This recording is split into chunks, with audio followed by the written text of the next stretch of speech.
जो नहीं है हमारे पास वो एक ख्वाब है, जो है हमारे पास वो लाजवाब है। हाय गाइस, मैं हूं थानिश जंगीर। एक बार फिर से स्वागत है आपका आपके अपने यूट्यूब चैनल मासूम गुरु एसकेसी जयपुर पर। और अगर आपने चैनल को सब्सक्राइब नहीं किया है तो सबसे पहले चैनल को सब्सक्राइब करें, बेल आइकन को प्रेस करें और ज़्यादा से ज़्यादा अपने दोस्तों के साथ शेयर करें ताकि उनको फायदा मिल सके। दोस्तों, आज हम बात करने वाले हैं, टॉपिक आपने सामने देख ही लिया होगा, ग्राफिकली मेथड यानी कि आलेखीय विधि। 10th क्लास की बात करें, फिक्स है बोर्ड एग्जाम में। क्वेश्चन नंबर आरबीएससी की बात करें, क्वेश्चन नंबर 26 आता है, 6 नंबर का है। आज तक किसी ने चेंज ही नहीं किया और यही क्वेश्चन आएगा। थोड़ी बहुत वैल्यू चेंज होने वाली है, यही क्वेश्चन आने वाला है। तो आप 50% जो पासिंग मार्क्स के लिए लड़ते हैं पप्पू, वो उनके लिए 50% पास होने का जुगाड़ है, क्योंकि 12-13 नंबर ही तो चाहिए। 19-20 तो स्कूल वाले सेशनल मार्क्स भेज देते हैं, बाकी 12-13 नंबर चाहिए, जिसमें 6 नंबर हो गए, मामला सेट है साहब, आधे पास हो जाओगे आप। उदाहरण के तौर पे मैंने एग्जांपल के तौर पे ले लिया, यहाँ पे 2x + 3y इक्वल में मेरे पास है, सपोज कीजिएगा 12। एंड दूसरी इक्वेशन ले लेता हूँ सेकंड, क्योंकि 2 इक्वेशन आएगी। तो दूसरी इक्वेशन है दोस्तों मेरे पास 5x - 3y = 1। मुझे इनको आलेखीय विधि बोले तो ग्राफिकली मेथड से सोल्व करना है। दोस्तों, बिल्कुल सरल और सुंदर मेथड बताने वाला हूँ आज तक। अगर किसी को ग्राफ से डर लगता है वो जरूर देखें, इस वीडियो को पूरा देखें, लास्ट तक देखें, मजा आने वाला है। आपको ग्राफ सोल्व करने में बिल्कुल इजी मेथड बताऊंगा आज। आपको टेबल बनानी पड़ेगी दोस्तों। सबसे पहले दोनों इक्वेशन की, ये फर्स्ट इक्वेशन की ले ली, इसमें x की वैल्यू y की वैल्यू, 3 कॉलम लोगे, क्यों लोगे आगे बताऊंगा। चलिए सेम एज ऐसे ही x में और y के 3 कॉलम, ये सेकंड इक्वेशन की बात कर रहे हैं, बिल्कुल सरल हो। अब आपको ये टेबल फिल करनी है, आपको कि सर कैसे करें, बिल्कुल सरल मेथड बताने वाला हूँ दोस्तों। आप क्या करोगे, इसमें या तो x को इधर छोड़ोगे या y को, पूरी इक्वेशन को RHS में फेंक दोगे। कैसे? मेरे पास है दोस्तों 2x + 3y = 12 है। मैं y को छोड़ सकता हूँ, x को भी छोड़ सकता हूँ। आप कहोगे y को छोड़ दो, चलो 2x को उधर फेंका तो 3y बराबर क्या हो जाएगा मेरे पास दोस्तों 12। 2x प्लस है, इधर आएगा माइनस हो जाएगा। मैं इसको ऐसे लिखूं, गलत है क्या? बिल्कुल नहीं है। आप कहोगे 12 - 2x बट्टे में देखो 3y के गुणा में चर और अचर यानी कांस्टेंट वैल्यू, वेरिएबल और इनवेरिएबल के बीच में अगर साइन नहीं होता है तो गुणा में मल्टीप्लाई होता है, उधर जाएगा डिवाइड में। ऐसे होगा या नहीं होगा दोस्तों? बिल्कुल ऐसे ही होगा। चलो आप ही बता रहे हैं ऐसे ही होगा तो ऐसे ही करेंगे साहब। y = 12 - 2x बट्टे में क्या हो गया दोस्तों 3। ऐसे दोस्तों आप इसको लिख सकते हैं, जरूरी नहीं है कि आप इधर y को ही छोड़ो, आप x को भी छोड़ सकते हो। 3y उधर जाएगा, प्लस का हो जाएगा, 5 डिवाइड में चल जाएगा। तो कुल मिला के आपको मैं बोलूँ कि ये ऐसे लिखूँ, गलत है क्या? 3y इधर आएगा, प्लस का ही होगा दोस्तों, क्योंकि इधर माइनस का है, उधर गया, और 5 इसके मल्टीप्लाई में गुणा में, उधर जाएगा डिवाइड में। यहाँ तक कहानी शायद आप लोगों को समझ में आ ही गई होगी। तो बिल्कुल पूरा सब कुछ समझ में आने वाला है, आज बहुत मजा आने वाला है। जिनको 6 नंबर चाहिए, 6 मार्क्स का क्वेश्चन है, फिक्स है। चलिए तो 6 मार्क्स कर दो फिक्स। चलिए दोस्तों क्या करेंगे, 3-3 कॉलम भरने हैं x और y की, तो इसको 3 बार लिख लो। तो मैंने लिखा दोस्तों, देखिए y = 12 - 2 मल्टीप्लाई में कुछ भी बट्टे में 3। ऐसे ही हम लिखेंगे, 3 बार लिखेंगे। कितनी बार लिखेंगे दोस्तों? 3 बार। y = 12 - 2 मल्टीप्लाई में कुछ भी बटे में 3। एक बार और लिख देते हैं, y = 12 - 2 मल्टीप्लाई में कुछ भी बटे में 3। शायद आप लोगों को समझ में आ रहा होगा। आएगा साहब, क्यों नहीं आएगा? आपने एसकेसी का चैनल जो सब्सक्राइब कर रखा है। तो सबसे पहले दोस्तों समझिएगा, आपको यहाँ पे कुछ भी वैल्यू, 0 पुट कर सकते हो, माइनस की कर सकते हो, प्लस की, कुछ भी मैंने बोला है। तो मैंने सबसे पहले 0 पुट किया, देखें 0 से डिवाइड हो रहा है या नहीं हो रहा है। 0 पुट किया, 2 को 0 से मल्टीप्लाई किया, 0 एंड 12 - 0 करोगे, 3 से डिवाइड हो रहा है बेटा, दौड़ते दौड़ते हो रहा है, आराम से भागते भागते भाग जा रहा है। यानी कि आपने यहाँ पे किसकी जगह, x की जगह, तो यानी आप लिखोगे जिसकी जगह रख लो, y तो इधर बैठा है, y की वैल्यू क्या निकल के आ गई, 4 आ गई अपने आप ही। तो आपने x की जगह क्या पुट कर दिया, 0 पुट किया, तो y अपने आप क्या निकल के आया, 4। यानी कि आपने किसकी जगह वैल्यू पुट की, x की जगह क्या पुट कर दी, 0। तो y की वैल्यू क्या निकल के आ गई, 4। ऐसे आप कहोगे सर आगे करेंगे, बिल्कुल आगे करेंगे, यही तो ट्रिक बताने वाला। अब 1 पुट करो, 2 1 जा 2 एंड 12 - 2 करोगे 10। 10 आपका 3 से डिवाइजेबल नहीं है, मामला फंस गया, क्योंकि 10 को 3 से डिवाइड करके बताइए पॉइंट्स में आ जाएगा, पॉइंट्स में फिर दिक्कत आएगी आगे। तो इसलिए अब आप कहोगे कैसे करें सर, इसमें इंटीजर आने चाहिए, ज़्यादा ईजी रहता है। तो देखिए आप कहोगे सर 1 पुट किया, 2 1 जा नहीं हो रहा है, तो फिर आप 2 पुट करोगे, 2 2 जा 4 नहीं हो रहा है। तो क्या करें, कुछ नहीं करना है, यही बताने वाला दोस्तों। पहली बार आपने सोचा यहाँ 0 से नहीं होता तो अपन 1 पुट करते, 2 करते, 3 करते, लेकिन हो गया मामला सेट पहली बार में, अच्छी बात है। तो देखिए आपने 0 पुट किया, अब अपन को परेशान कौन कर, रखने को तो कुछ भी, 1 पुट कर दिया, 2 कर दिया, 3 कर दिया, परेशान डिनोमिनेटर हर कर रहा है नीचे वाली संख्या। तो नीचे वाली संख्या को आगे जोड़ दो, 0 में 3 जोड़ा 3, 3 में 3 जोड़ा 6, आंखें बंद करके देखो, मैं आंखें बंद करके रखूंगा, 3 आंखें बंद करके रखा, 6, मामला सेट होने वाला है। 2 3 जा 6, 6 माइनस करोगे 6 हो गया 2 टाइम, 6 2 जा 12, 12 में से 12 गए 0, 0 को 3 से डिवाइड करूंगा 0 ही आएगा। देखो अपने आप मामला सेट हो रहा है दोस्तों, बिल्कुल सरल और सुंदर तरीके से।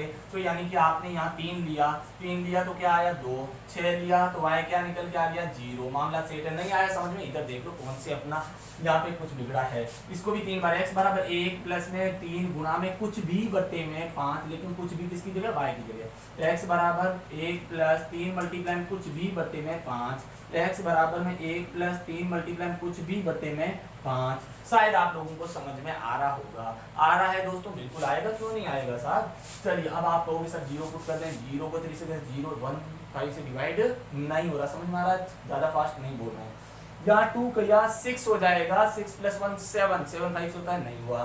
फिर हम क्या करेंगे, यहाँ पे क्या पुट करके देखेंगे, 3 करेंगे, 3 3 जा 9 प्लस 1 10, हो गया मामला सेट। मतलब यहाँ पे 3 पुट किया, मामला सेट है। चलिए साहब 3 3 जा 9 प्लस 1 कितना हो जाएगा 2 आ जाएगा, लेकिन 5 से डिवाइड करेंगे 10 को, यानी पुट किसकी जगह की, y की जगह। तो y की वैल्यू 3 ली, x क्या निकल के आया दोस्तों 2। अब कहोगे सर ऐसे ही करते रहेंगे, नहीं, आपको ट्रिक पहले बता चुका हूँ। परेशान कौन कर रहा है, 5, पहली बार y की वैल्यू 3 ली थी, अब 5 में 3 जोड़ोगे 8, 5 कितने हो गए 13।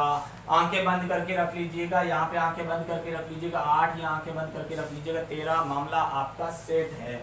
चलिए साहब तो देखो 8 3 जा 24, 24 प्लस 5, 25 को 5 हो जाएगा, तो मामला सेट है। चलिए नहीं आया, 13 3 जा 39 प्लस 1 40, 40 को 5 से डिवाइड करेंगे 8। देखिए कितना सरल और सुंदर है, आज तक सब कभी सीखा ही नहीं होगा, और जिसने ये वीडियो नहीं देखा वो पप्पू माथापुड़ी करते रहेंगे। चलिए साहब तो इसलिए ज़्यादा से ज़्यादा शेयर करें। यहाँ आपने किसकी जगह की ये वैल्यू, y की जगह, y इक्वल्स टू 3 यहाँ पे लिख लेना जो पुट की है, तो हमारी टेबल फिल हो जाएगी। तो यानी कि आपने 3 किया 2 आया, 8 किया तो क्या आया दोस्तों 5 आया, 13 रखा तो क्या आ गया 8 आ गया। मेरे हिसाब से आप लोगों को समझ में आ रही होगी, कहानी आ गई है। तो देखिए इसके बाद हम ग्राफ बनाएंगे। अब मेरे पास स्पेस नहीं है, आपके पास पर्टिकुलर ग्राफ मिलेगा दोस्तों, कैसा होगा क्या होगा मैं आगे बताने वाला हूँ। तो इसको मैं रफ कर रहा हूँ नीचे वाले काम को, लेकिन वहाँ आपको बोर्ड एग्जाम में रफ नहीं करना है, ये एक फेयर वर्क ही है, आपको सेम ऐसे ही करना है, ग्राफ का काम ग्राफ में करना है। चलिए दोस्तों अब मैं इसका ग्राफ बनाने वाला हूँ, आप देखिएगा बिल्कुल सरल और सुंदर तरीके से, और वीडियो को एंड तक देखिए, अपने दोस्तों के साथ ज़्यादा से ज़्यादा शेयर करें ताकि उनके 6 नंबर पक्के हो जाएं। चलिए साहब अब ग्राफ क्या होता है, कहानी समझिएगा। ये तो होता है आपका y एक्सिस और ये होता है आपका x एक्सिस, x अक्ष और y अक्ष। y इधर y डैश लिखते हैं जो नेगेटिव वैल्यू आती है, लेकिन हमारे पास टेबल में नेगेटिव वैल्यू है नहीं, इसलिए मैंने छोटे छोटी वैल्यू दी यहाँ पे, और यहाँ पे x डैश हो जाएगा, इधर से नेगेटिव इधर से पॉजिटिव वैल्यू आती है। अब देखो बेटा यहाँ पे दोनों ग्राफ इंटरसेक्ट करते हैं, 9 परपेंडिकुलर बाइस को इंटरसेक्ट करते हैं 90 डिग्री के, तो यानी कि ये जो पॉइंट है इसको बोलते हैं मूल बिंदु, यानी कि मूल बिंदु बोले तो ओरिजिन पॉइंट। यहाँ पे x की वैल्यू भी 0 एंड y की वैल्यू भी आपकी क्या होती है दोस्तों 0 होती है, x एंड y दोनों ही आपका 0 0 होगा। तो चलिए साहब इसके बाद आपने अगर किसी ने ग्राफ बनाया होगा अभी तक, तो देखो आपने ग्राफ में देखा होगा बड़े बड़े कॉलम होते हैं, बड़े बड़े कॉलम होते हैं, उसके अंदर जालीनुमा छोटे छोटे होते हैं, कहानी बताऊंगा क्या होते हैं। तो ये जो बड़े कॉलम होते हैं ये 1 सेंटीमीटर, चाहे कितना ही बड़ा ग्राफ, इतना बड़ा ग्राफ लोगे उसमें भी 1 सेंटीमीटर का ही रहेगा, माप के देख लेना, और चाहे इतना सा ग्राफ है टुकड़ा है उसमें भी 1 सेंटीमीटर, इसकी मेजरमेंट 1 सेंटीमीटर की रहती है। तो अब देखिए आपको इसमें वैल्यू पुट करनी है, आपके पास मैक्सिमम वैल्यू कितनी है दोनों टेबल में, बड़ी से बड़ी मान 13 है, 13 से बड़ा तो कोई संख्या है नहीं यहाँ पे, तो 13 को अगर मैं 1 2 3 4 5 6 ऐसे लिखूंगा तो 6 तक ही हुआ, मेरे ग्राफ में वैल्यू पुट हो ही नहीं रही। इसके लिए मैं क्या करूंगा, यहाँ पे स्केल लिखते हैं बेटा, पैमाना जिसको बोलते हैं, पैमाना स्केल, इंग्लिश में स्केल हिंदी में पैमाना। तो कैसे लिखते हैं आप, यानी एक्स अक्ष पर एक्स अक्ष पर एक बड़ा खाना, बड़ा खाना बोले तो बिग बॉक्स, ये बड़ा खाना है, बिग बॉक्स, बड़ा वाला जो बॉक्स है, इसमें आप कितने कितने का डिफरेंस लेंगे। तो डिफरेंस हमेशा ध्यान रखना दोस्तों, या तो आप एक का लोगे, 1 2 3 4 ऐसे लिखोगे, या 2 का डिफरेंस लोगे, 2 4 6 8 10, और या फिर आप लोगे 5 का डिफरेंस, यहाँ तक कि मामला सेट हो जाएगा। तो डिफरेंस हमेशा यही लेना है। इससे बड़ा लेना है तो इनके आगे 0 लगा के ले लेना, मतलब 10 का ले लेना, 20 का, 50 का ले लेना। मेरी बातें समझ में आ रही होगी, क्यों ले रहे हैं आगे आपको समझ में आने वाला है।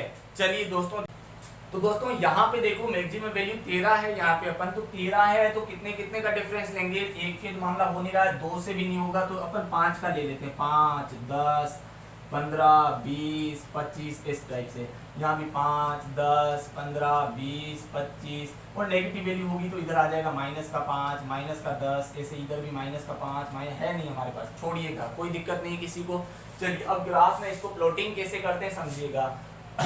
अब आपके पास x की वैल्यू कितनी 0, इसके साथ y की वैल्यू कितनी है 4, तो x की वैल्यू 0 और y की वैल्यू 4 कैसे ढूंढोगे आप। अब आप कहोगे सर 4 तो है ही नहीं हमारे पास, क्या करना है दोस्तों, देखिए आप, मैंने अभी भी बताया था, ये 1 सेंटीमीटर का होता है, इसके आप पास अंदर आपके पास जालीनुमा ऐसे होती है, बॉक्स होते हैं, छोटे छोटे होते हैं, और इस बड़े बॉक्स के अंदर 10 बॉक्स होते हैं छोटे छोटे, जिसको हम मिलीमीटर बोलते हैं, 1 मिलीमीटर के होते हैं। करना क्या है, अगर आपको पता है 10 बॉक्स जो हैं उनमें कितने का डिफरेंस है, 5 का, यानी 5 यूनिट इक्वल्स टू 5 यूनिट जो है वो किसके बराबर है, 10 बॉक्स के, तो 1 यूनिट कितने बॉक्स के बराबर है, 2, यानी 2 बॉक्स छोड़ोगे छोटे छोटे वाले तो 1 यूनिट का अंतर आएगा। तो अगर मैं 2 बॉक्स छोड़ूंगा 1, फिर 2 छोड़ूंगा 2, फिर 2 छोड़ूंगा 3, फिर 2 छोड़ूंगा 4, आ गए यहाँ पे। तो x की वैल्यू तो कितनी है 0 है, लेकिन y की वैल्यू कितनी है 4 है, तो y की वैल्यू 4 ढूंढोगे, x की वैल्यू तो 0 है, y की वैल्यू कितनी है 4, तो y की वैल्यू x एक्सिस पे हमेशा y की वैल्यू 0 होती है, y एक्सिस पे x की वैल्यू 0 होती है, आपने 8th स्टैंडर्ड तक पढ़ा होगा। तो यानी कि हमें चाहिए किसकी, x की वैल्यू 0 चाहिए, तो x की वैल्यू 0 कहाँ होगी, y एक्सिस पे होगी, तो इसके साथ y की वैल्यू कितनी है, y की वैल्यू कितनी है दोस्तों 4 है, तो 2 छोड़ोगे कॉलम 1 आएगा, फिर 2 छोड़ोगे 3 आ जाएगा, फिर 2 छोड़ोगे 4 आ जाएगा, तो अप्रोक्स 4 तो यहाँ होगा, और y x की वैल्यू क्या चाहिए 0 चाहिए, तो यही 0 और 4 वाला पॉइंट होगा वो वहीं होगा। नहीं समझ में आया, अभी बहुत सारे पॉइंट प्लॉट करने देखिएगा। x की वैल्यू कितनी है 3, तो 3 कहाँ होगी, 2 कॉलम छोड़ोगे 1 2 और 3 यहाँ हो जाएगा, मतलब 6 कॉलम छोड़ देना आप छोटे छोटे वाले, और इसके साथ y की वैल्यू कितनी है 2, तो 2 कहाँ होगी, लगभग मेरे हिसाब से यहाँ कहीं होगा ये कॉलम। x की वैल्यू तो 2 और y की वैल्यू कितनी है 3, फिर आप देखो x की वैल्यू कितनी है 6, x की वैल्यू 6 क्या आएगी, 5 के बाद 2 कॉलम छोड़ते छोड़ दो, इसके साथ y की वैल्यू कितनी है दोस्तों 0, तो 0 कहाँ होगा, x एक्सिस के ऊपर ही तो y की वैल्यू 0 होती है, x अक्ष के ऊपर y की वैल्यू 0, y अक्ष के ऊपर x की वैल्यू, तो ये पॉइंट यहीं आएगा, और इन तीनों पॉइंट को आप ज्वाइन करोगे तो आपके पास एक स्ट्रेट लाइन आनी चाहिए, और जब तक सीधी लाइन नहीं आएगी अगर आपके पास, तो आपका क्वेश्चन गलत होगा।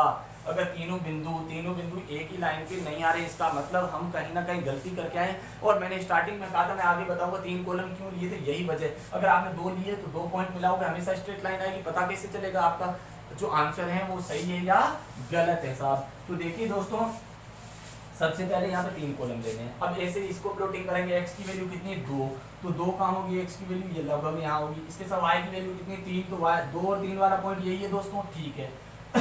फिर x की वैल्यू कितनी है दोस्तों 5, इसके साथ y की वैल्यू कितनी है 8 कहाँ होगा दोस्तों, ये 5 के बाद 2 कॉलम 6, 2 कॉलम 7, 2 कॉलम 8, लगभग यहाँ x की वैल्यू कितनी है, सॉरी x की वैल्यू तो है हमारी 5 और y की वैल्यू कितनी है हमारे पास 8, तो ये पॉइंट लगभग यहाँ कहीं होगा। फिर x की वैल्यू देखो कितनी है 8, x की वैल्यू 8 है तो कहाँ होगा दोस्तों, 1 2 3 4 5 छोड़ोगे लगभग यहाँ होगी 8, और x की वैल्यू 8 और y की वैल्यू कितनी है दोस्तों 13, तो y की वैल्यू 13 कहाँ होगी दोस्तों, 15 से थोड़ी सी नीचे, कैसे मेजर करनी है वो मैं बता चुका हूँ आपको, तो इसको आप ज्वाइन कर दीजिएगा, लगभग ये पॉइंट आपका यहाँ कहीं आ जाएगा। तो इनको तीनों को अगर आप ज्वाइन करोगे, ये तीनों पॉइंट जो है आपकी एक स्ट्रेट लाइन पे होने चाहिए, सीधी लाइन पे होने चाहिए। अगर सीधी लाइन पे नहीं आ रहे हैं, इसका मतलब अपन कहीं ना कहीं क्या करके आए हैं, गलती करके आए हैं। तो तीनों पॉइंट आपके यही है, ठीक है, एक ही स्ट्रेट लाइन पे आ रहे हैं, ये इक्वेशन आपकी क्या हो जाएगी, सेकंड आ जाएगी दोस्तों। किसी को कोई प्रॉब्लम नहीं है। अब ग्राफ में आंसर कहाँ आते हैं, तो आंसर जहां पे दोनों ग्राफ एक दूसरे को इंटरसेक्ट करेंगे, काटेंगे, वही हमारे क्या है, आंसर है। तो कहाँ पे काट रहे हैं, x की वैल्यू 2 है दोस्तों, यहाँ पे x की वैल्यू कितनी है 2 और y की वैल्यू कितनी है 3। तो पहले भुज लिखते हैं फिर कोटि लिखते हैं, पहले एब्सिसा लिखते हैं फिर ऑर्डिनेट बोलते हैं जिसको इंग्लिश में, तो भुज और कोटि ऐसे लिखना है। तो यहाँ पे x की वैल्यू हमारे पास आ गई 2, यानी कि आंसर जो आए हैं इसके ग्राफ के वो x की वैल्यू तो है 2 एंड y की वैल्यू जो आंसर आया है, y का मान आया है वो आया 3। यही हमारे दोस्तों आंसर है, x की वैल्यू 2 और y की वैल्यू कितनी है दोस्तों 3। मजा आया होगा दोस्तों। अगर आपको वीडियो पसंद आई तो ज़्यादा से ज़्यादा अपने दोस्तों के साथ शेयर करें ताकि उनका भी ग्राफ सही हो और उनके भी 6 नंबर पक्के हो जाएं।